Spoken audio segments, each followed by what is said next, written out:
आज अब्बा की तबीयत सख्त ख़राब थी, इसीलिए मैं बकरियों का रेवड़ लेकर खुद ही इस जंगल में उनको चराने के लिए आ गई थी।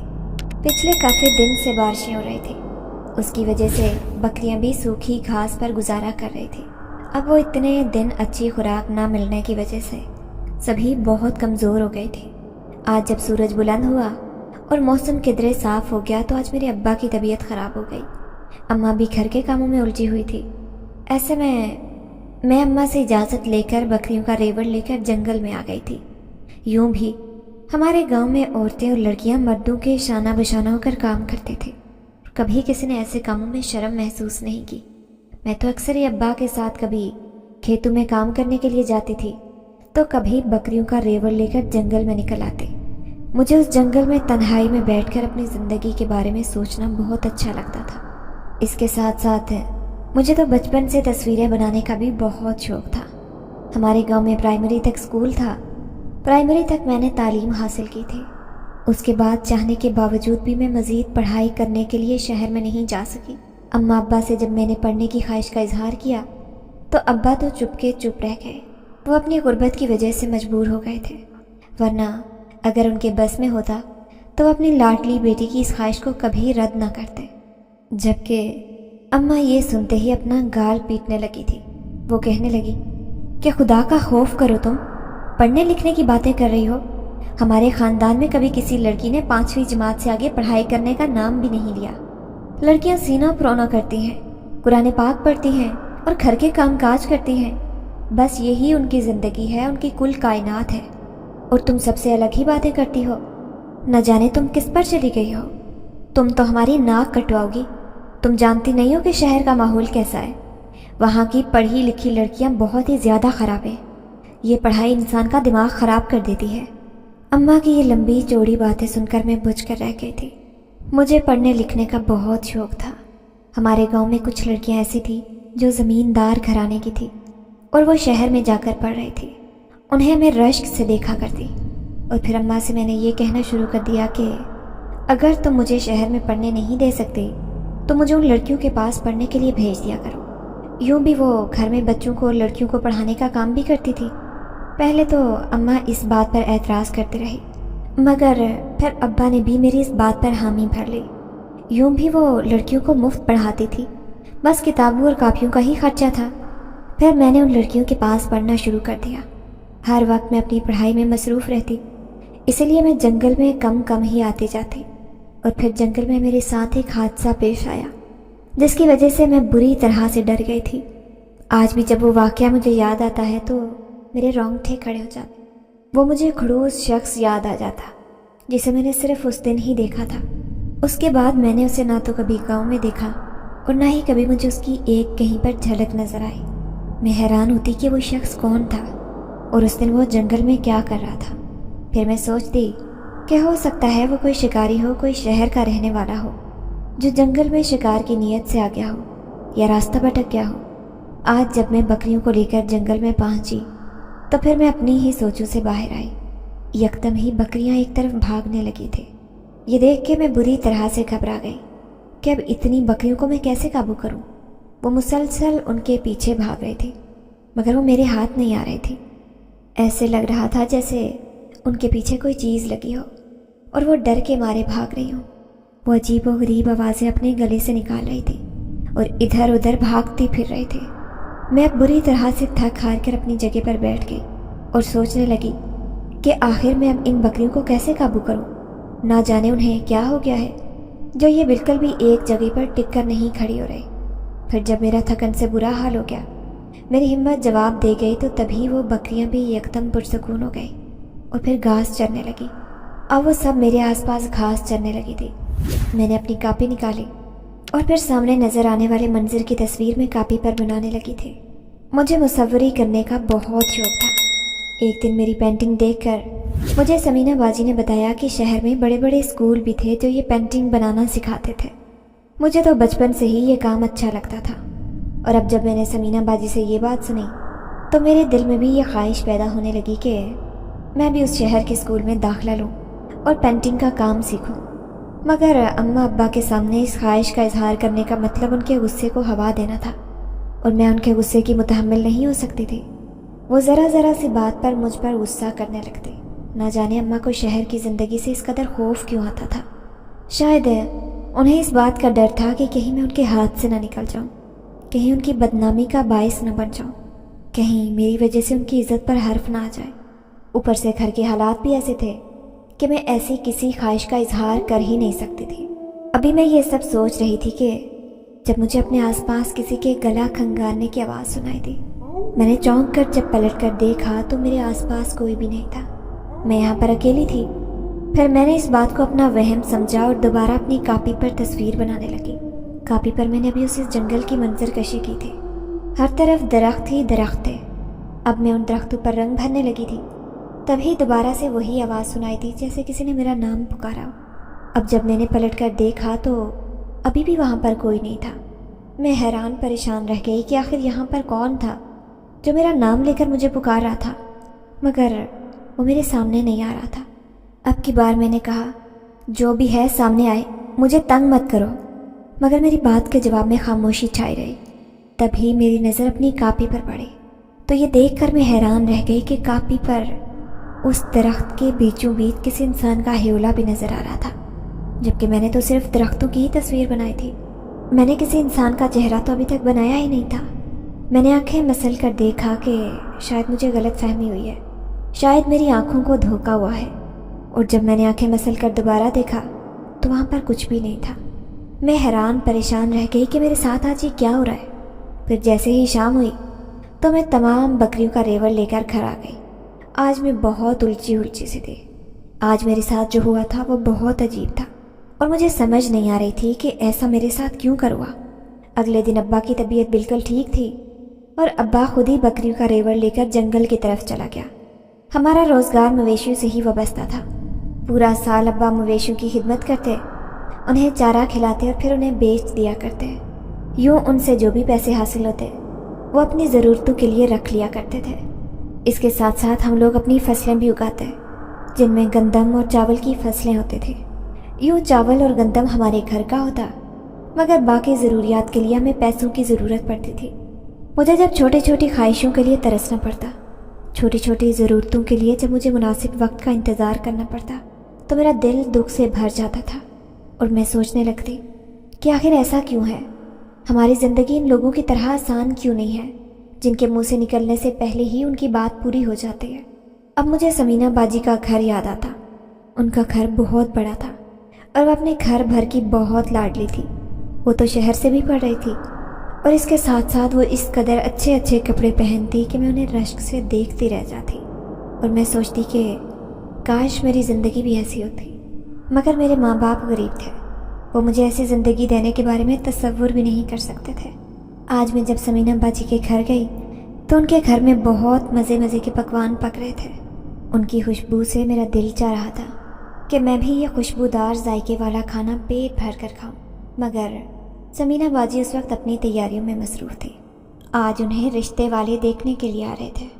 फिर मैं थोड़ी ही देर के बाद वहाँ से घर वापस आ गई, मगर बार बार मेरी आंखों के सामने समीना बाजी का चमकता हुआ चेहरा ही लहराता रहा। बार बार मेरे नथनों से लजीज और मज़ेदार खाने की खुशबू टकरा रही थी। ये सोच सोच कर मेरी आंखों में आंसू आ गए कि हम रोज़ाना ही सादा दाल और सब्ज़ी खाने के आदी थे। अच्छा खाना खाए तो जैसे कितना वक्त बीत गया था। ये सब सोच रही थी मैं, तभी दरवाजे पर दस्तक की आवाज़ सुनाई देने लगी।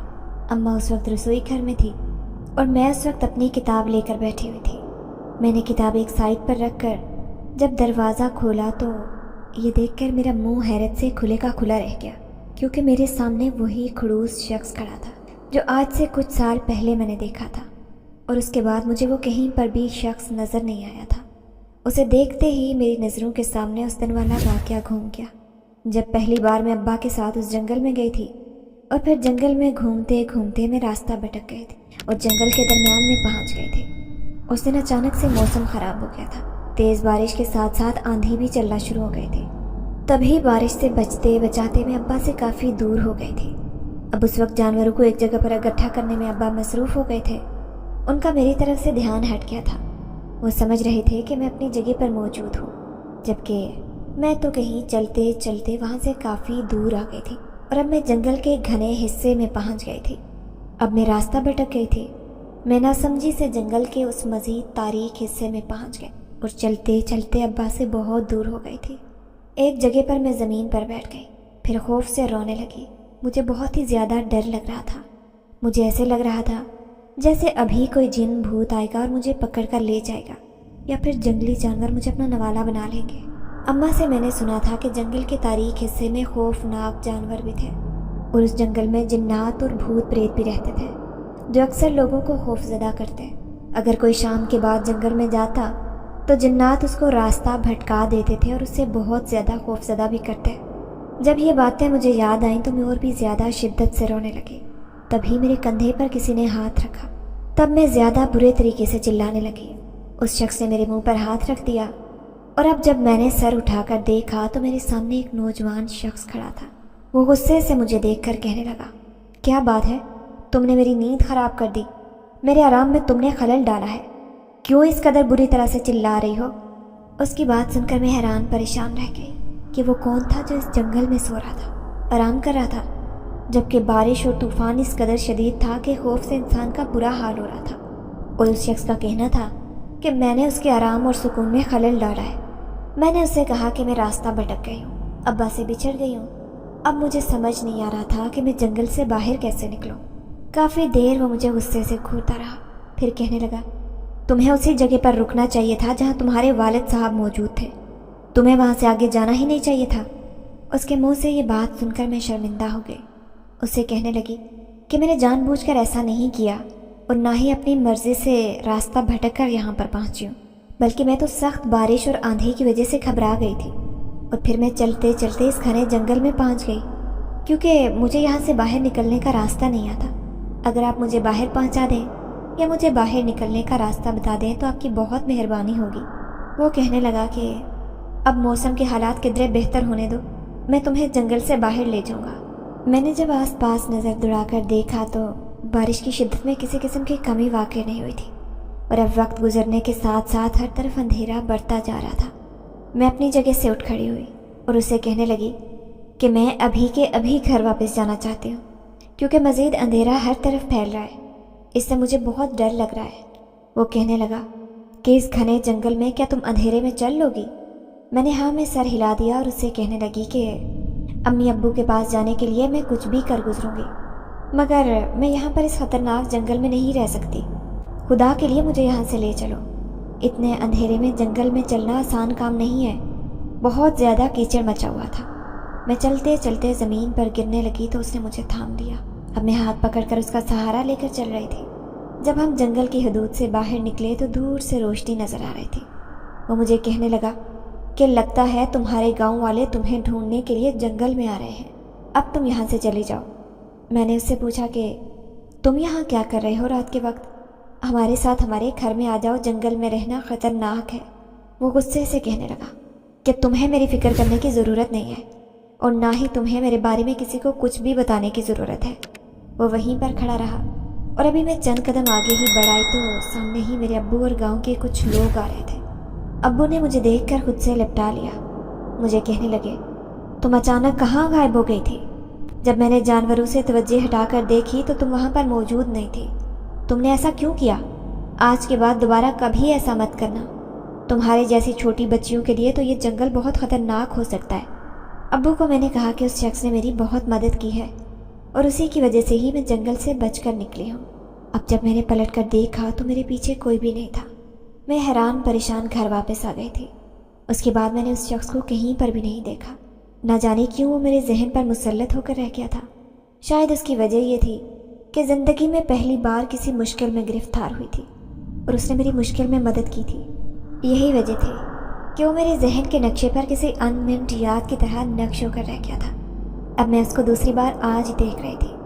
उसने मेरी आंखों के सामने आकर चुटकी बजाई तो मैं ख्यालों की दुनिया से वापस आई। मुझे कहने लगा कि ये खाने की ट्रे तुम्हारे लिए समीना बाजी ने भेजी है। ये देखकर मैं हैरान परेशान रह गई और जब उसका शुक्रिया अदा करके उसे घर के अंदर आने को बोला तो वो कहने लगा कि मुझे देर हो रही है, मुझे और भी बहुत काम है। वो जाते हुए मुझे गहरी नज़रों से देखे जा रहा था। ना जाने उसकी नज़रों में ऐसा क्या था کہ مجھے اپنے پورے وجود میں سرد لہر دوڑتے ہوئے محسوس ہو رہے تھے۔ اب جب میں نے دروازہ بند کر دیا اور رسوئی گھر میں آئی تو ٹرے سے کپڑا ہٹا کر دیکھا تو اس میں بہت مزے کے کھانے تھے۔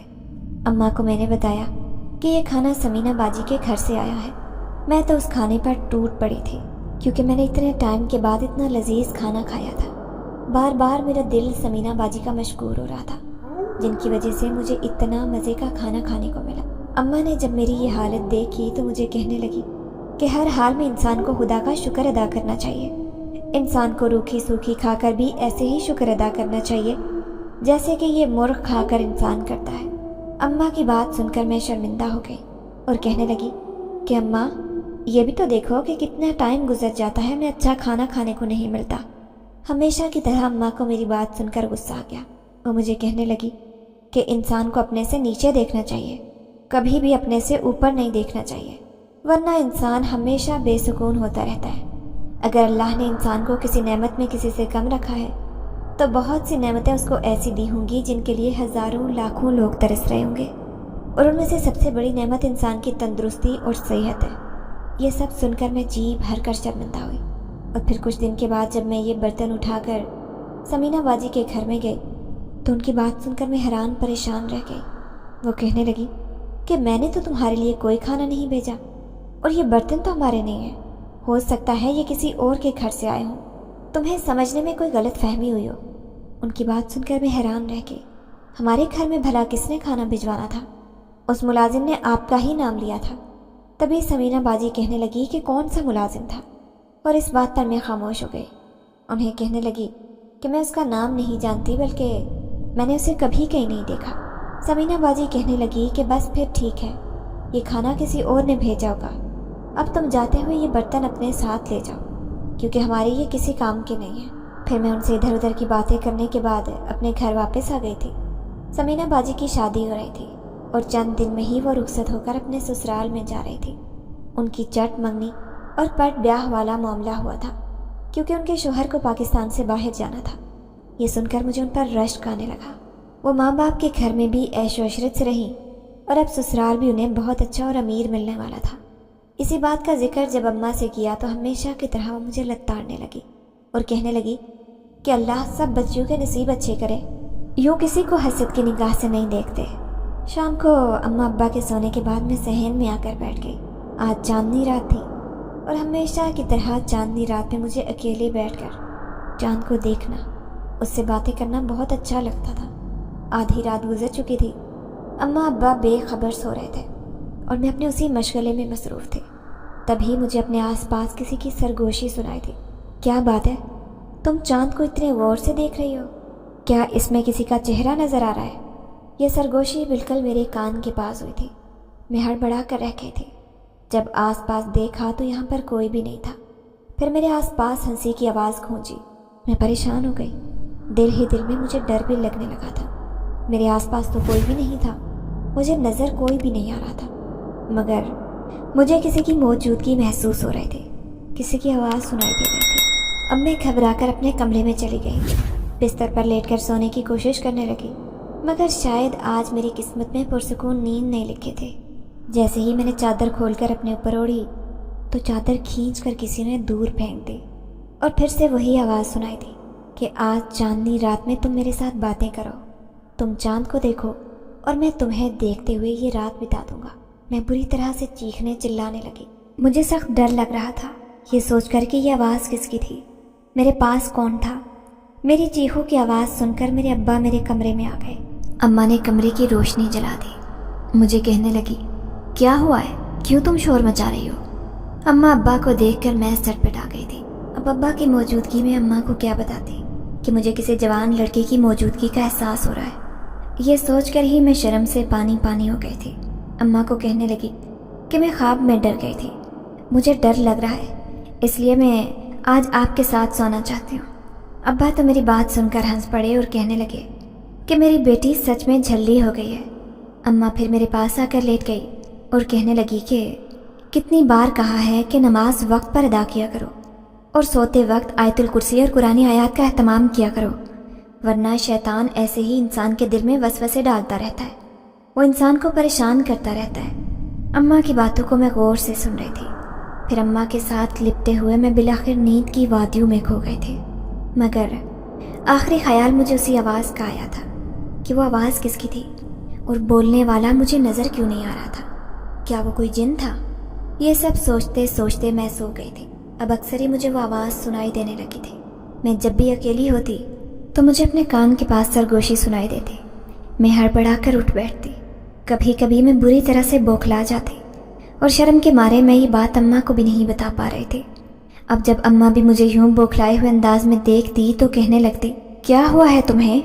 सब ठीक तो है? और मैं अम्मा को टाल दिया करती। कभी बर्तन धोते हुए टूंटी खुद ब खुद खुल जाती, कभी खाना बनाते हुए आग खुद ब खुद बुझ जाया करते और कभी खुद ब खुद जलने लगते। और सबसे हैरानकुन बात यह थी कि जो भी मुझे खाना खाने का दिल करता या जो चीज़ मुझे अच्छी लग रही होती वो चीज़ मेरे पास आ जाती।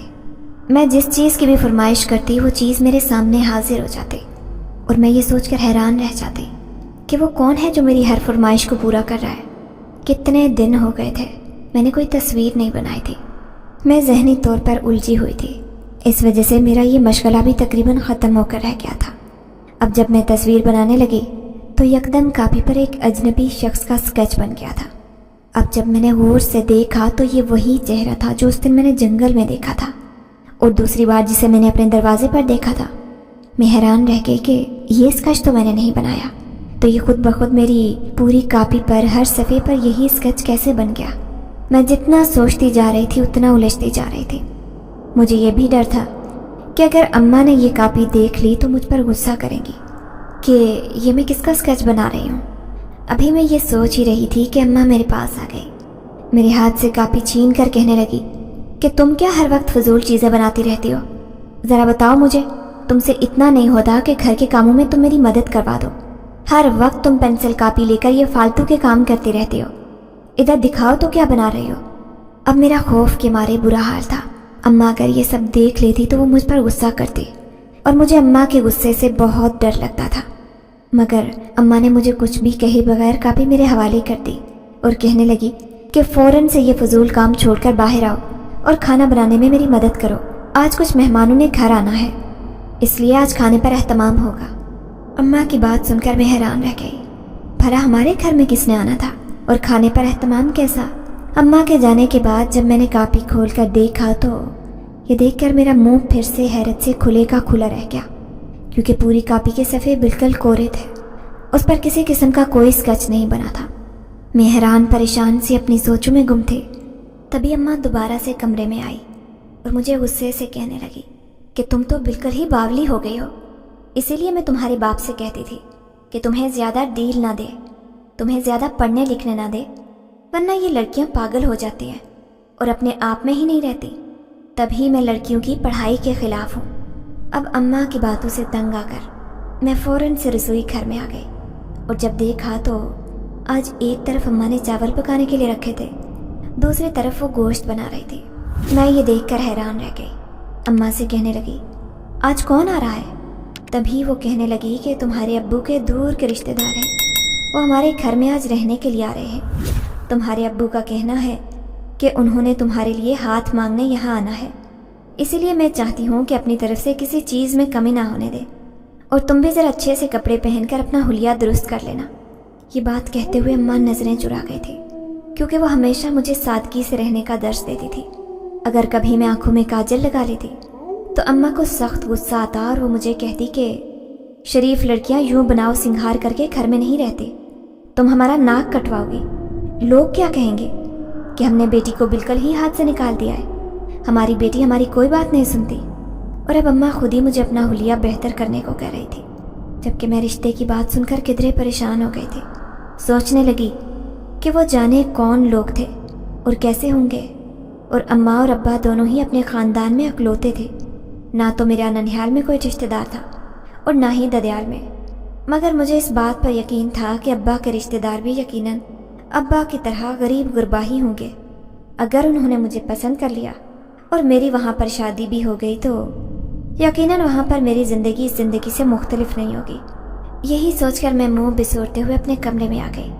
फिर कपड़े बदलने के बाद जब मैंने टूटे हुए आईने में देखते हुए आंखों में सुरमा डाला تو تبھی میرے کان میں وہی سرگوشی کی آواز سنائی تھی کہ تم آج بہت ہی زیادہ خوبصورت لگ رہے ہو، تمہیں دیکھ کر دل کہہ رہا ہے کہ تمہیں ساری دنیا سے چرا لوں۔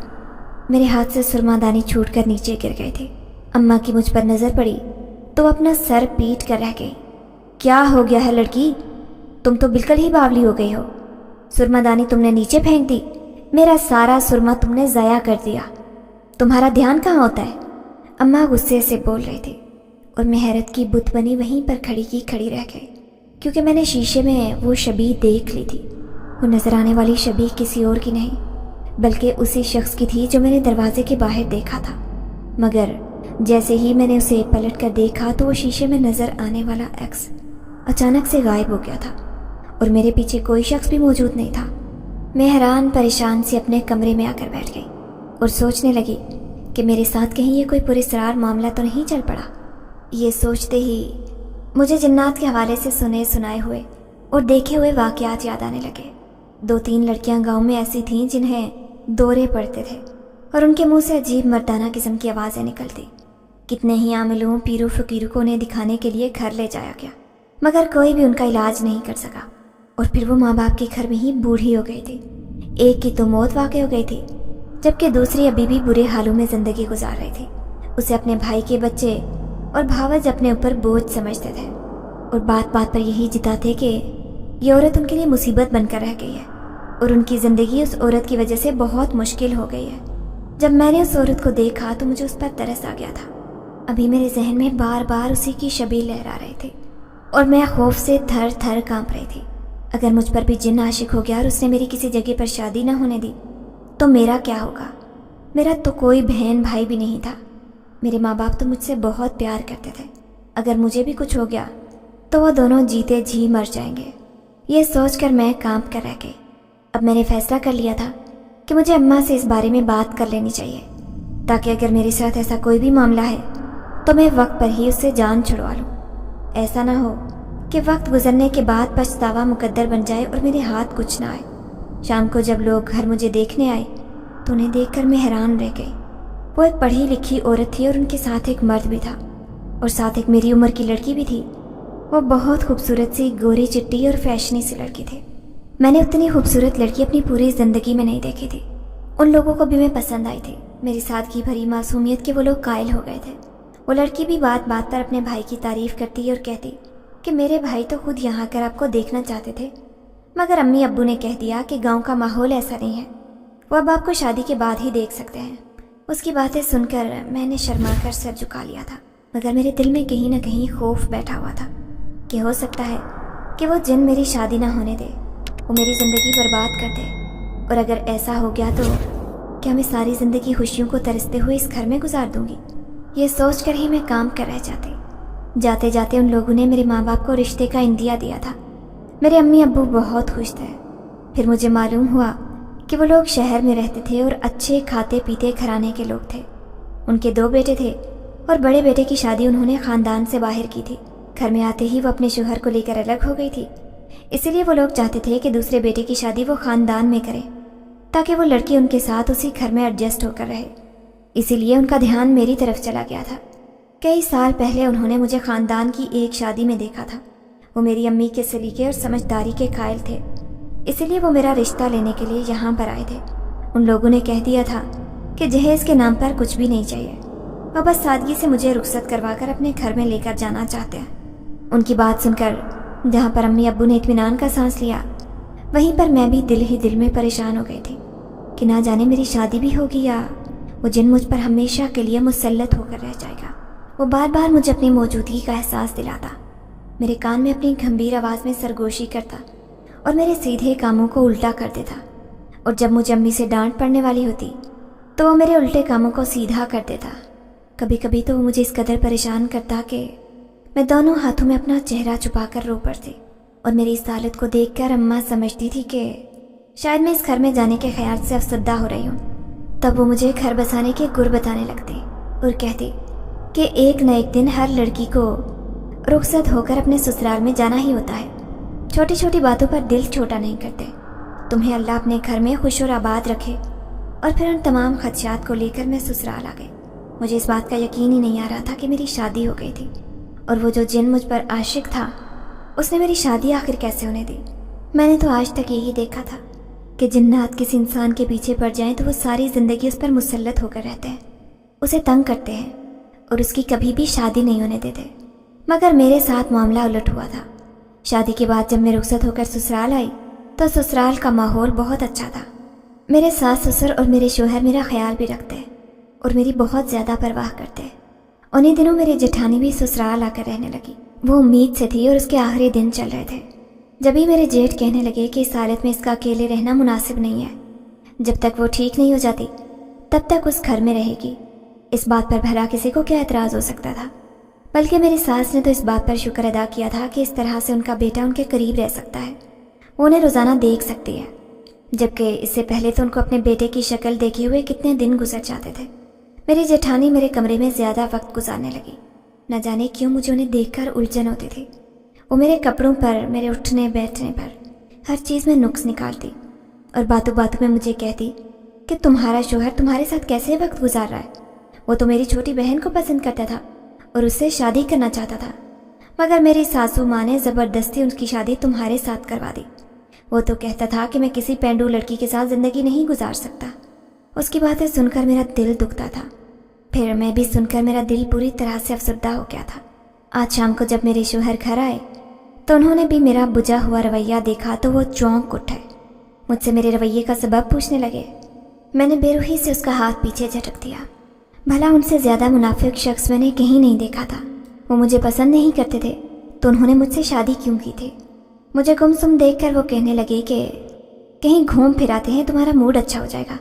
वैसे भी आज मेरे दोस्त के घर में फंक्शन है, तुम्हें जो मैंने मुंह दिखाई में कंगन गिफ्ट किए थे वो कंगन पहनकर तुम मेरे साथ चलना। उनकी बात सुनकर तैयार होने के बाद जैसे ही मैंने अपना लॉकर खोला तो ये देखकर मेरा हैरत से मुंह खुले का खुला रह गया कि मेरा पूरा लॉकर खाली था, उसमें कोई जेवर मौजूद नहीं था। मैं ये देखकर बुरी तरह से डर गई और अपने शोहर से कहने लगी कि मेरा तो लॉकर खाली है, यहाँ पर कोई भी जेवर मौजूद नहीं है। ये बात सुनकर मेरे शोहर भी हैरान रह गए। अब जब उन्होंने लॉकर देखा तो वहाँ पर मेरा कोई भी गोल्ड मौजूद नहीं था और उसके साथ साथ उन्होंने यहाँ पर अपनी कुछ जायदाद के कागज़ भी रखे थे और कुछ अहम फाइल्स भी थी और सब कुछ यहाँ से गायब था। मेरे शोहर मुझ पर गुस्सा करने लगे कि आखिर ये सब सामान कहाँ गया, तुमने कहाँ रखा। मैं उनके गुस्से से सहम कर रह गई। शोर की आवाज़ सुनकर सभी लोग वहाँ पर आ गए। मेरी सास भी परेशान थी कि आज तक इस घर में कभी ऐसा नहीं हुआ। मेरी जेठानी जहर खन लहजे में कहने लगी कि कहीं ऐसा तो नहीं कि इसने अपने जेवर अपने माँ बाप को दिए हों। वैसे भी वो गरीब लोग हैं, हो सकता है कि उन्होंने अपनी ज़रूरत के लिए उसके जेवर को बेच दिया हो। जेठानी की ये बात सुनकर मेरा मुंह खुले का खुला रह गया था। मैं उससे कहने लगी कि मेरे माँ बाप ऐसे नहीं हैं और ना ही वो ऐसा कर सकते हैं। मैंने ये जेवरात खुद यहाँ पर रखे थे। मैं नहीं जानती कि ये सब कैसे हो गया है। मुझे अपनी जेठानी की भी समझ आ गई थी कि पहले तो वो जो मेरे साथ अच्छी बन रही थी, अब वो सबके सामने मुझे झूठा और मुनाफिक साबित करने की कोशिश कर रही थी। और मैं इस बात पर हैरान थी कि वो मेरे साथ ऐसा क्यों कर रहे थे। मेरे शोहर मुझ पर गुस्सा थे और बाकी घरवाले भी मुझसे बात नहीं कर रहे थे। उन्होंने भी जेठानी की बातों पर यकीन कर लिया था। उन्हें लगता था कि ये सब जेवरात मैंने अपनी माँ के घर में रखे हैं और मुझे बार बार रहकर उसे जिन का ख्याल आ रहा था कि कहीं उसने मुझे सबकी नज़रों में रुसवा करने के लिए ऐसा तो नहीं किया। इस ख्याल का आना था कि मैं फूट फूट कर रो पड़ी। तभी मुझे अपने कान में वही आवाज़ सुनाई दी कि फ़िक्र मत करो, तुम्हारा मसला जल्दी हल हो जाएगा। इस सब की जिम्मेदार तुम्हारी जेठानी है, उसकी असलियत खुद ही सबके सामने आ जाएगी और सब कुछ ठीक हो जाएगा।